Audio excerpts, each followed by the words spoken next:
उत्कल कौशल कलिंग मिसिक ओडिशा प्रदेश गठन हो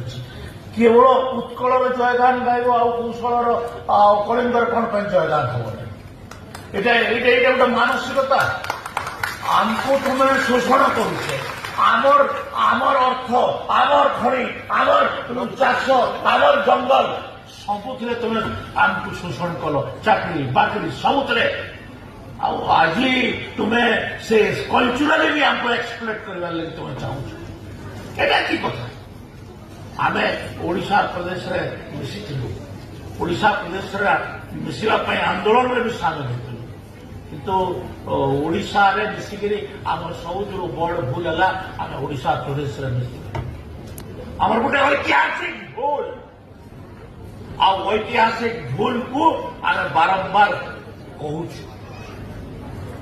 तो आज आम से कथा गुड़ाक न जाइए आम सुभद्रा योजना कथा अच्छी सुभद्रा योजना यहाँ लोक मानकर महिला मानकर अर्थनैतिक विकास दिगरे आम लाभ दब आ